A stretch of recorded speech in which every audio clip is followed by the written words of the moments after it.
আসসালামু আলাইকুম beautiful people, কী অবস্থা সবার, কেমন আছেন সবাই? আজকে ছোট্ট একটা ব্যাপার নিয়ে কথা বলতে চাই আপনাদের সাথে।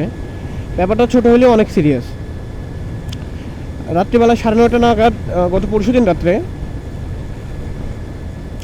দেখলাম কিছু বাচ্চা, ছোট বাচ্চা 7 থেকে 8 বছর কিংবা 10 বছর বয়স হতে পারে, এর চেয়ে বেশি হবে না, সাথে একজন মৌলবী সহ জালসার টাকা উঠাচ্ছে। এই টাকা উঠানোর পক্ষপাতী কে কে কমেন্টে জানাবেন, এবং টাকা না ওঠানোর পক্ষপাতী কে কে কমেন্টে জানাবেন। আমার ব্যাপারটা দেখে খুবই খারাপ লাগছে। এই সময়টা তাদের বেড়ে ওঠার সময়, এই সময়টা তাদের শেখার সময়, এই সময়টা তাদের জানার সময়। এই সময়ে আপনি তাকে যে শিক্ষা দিবেন, তারা সেই শিক্ষা নিয়েই বড় হবে। সো এই রাত্রিবেলা তাদেরকে মাদ্রাসায় না রেখে ঠান্ডার মধ্যে জালসা মাহফিল, ওয়াজ মাহফিলের জন্যে তাদেরকে যে রাস্তায় চাঁদা উঠানো হচ্ছে, এই জিনিসটার পক্ষপাতী আমি না। ইসলামেও বলা আছে যে বাচ্চাদের দিয়ে এই কাজ করানো যাবে না। তো আমার কি এত জরুরি দরকার যে আমি একটা মাহফিলের জন্য ছোট ছোট বাচ্চাদেরকে চাঁদা উঠাতে বের করব?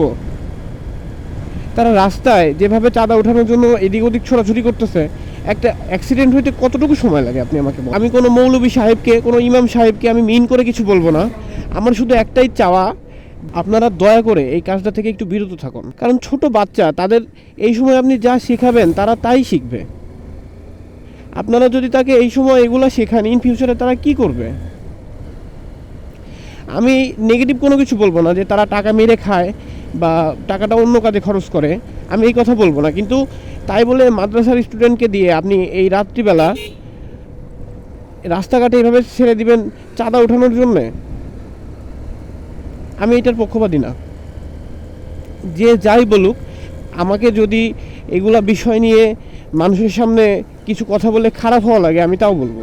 আচ্ছা, আমি এই বিষয়গুলোর পক্ষপাতী না, কারণ এই ব্যাপারগুলো একদমই ঠিক না। ফার্স্ট অফ অল, আপনি যদি ব্যাপারটা নিয়ে একটু ভেবে দেখেন যে ছোট বাচ্চা, তার কতটুকুই বা বুদ্ধি 6-7 বছরে হয়।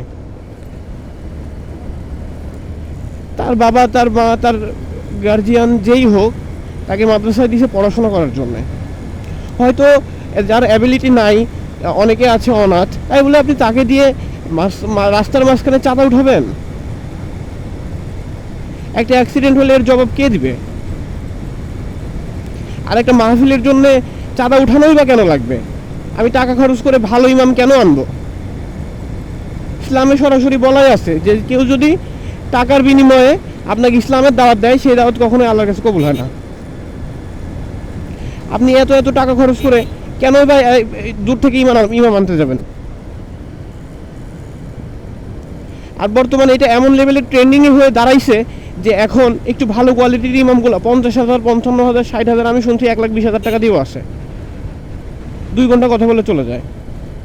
তো আমরা কি তাদের চেহারা দেখার জন্য এখানে আনি টাকা দিয়ে?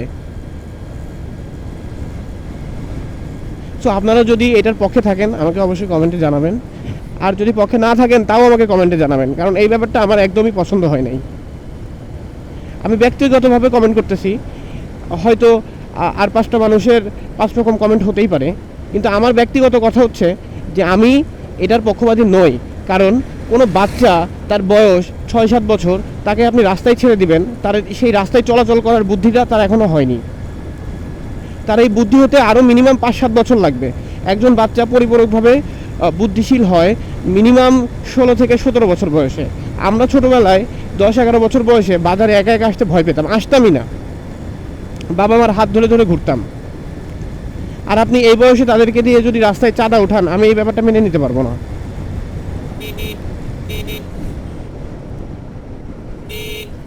আর দানের ব্যাপারটা, যখন আপনি একটা বাচ্চাকে রাস্তায় ছেড়ে দিবেন, সে একটা লিফলেট নিয়ে দোকানে দোকানে যা বলতেছে অমুক তারিখে মাহফিল, আমাদের মাহফিলের জন্য কিছু টাকা চাঁদা দেন, সেই দোকানদারটি প্রেশারে পড়ে হয়তোবা বাচ্চাটার মুখের দিকে তাকায় কিছু টাকা দিচ্ছে, কিন্তু এই টাকা, এই দানটা কি তার মন থেকে দিচ্ছে সে?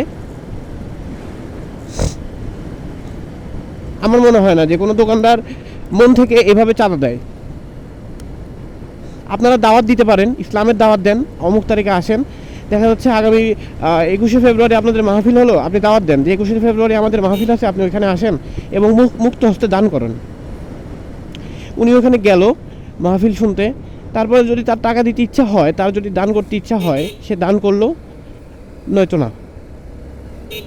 কিন্তু এইভাবে রাস্তায় প্লিজ আপনাদের কাছে আমি রিকোয়েস্ট করতেছি, এভাবে রাস্তায় বাচ্চাদের নিয়ে আপনি চাঁদা তুলতে আসবেন না। ভিডিওটি ভালো লাগলে অবশ্যই লাইক কমেন্ট এবং শেয়ার করবেন, এবং অবশ্যই কমেন্টে জানাবেন যে আপনারা আমার সাথে একমত কিনা। ধন্যবাদ। আসসালামু আলাইকুম।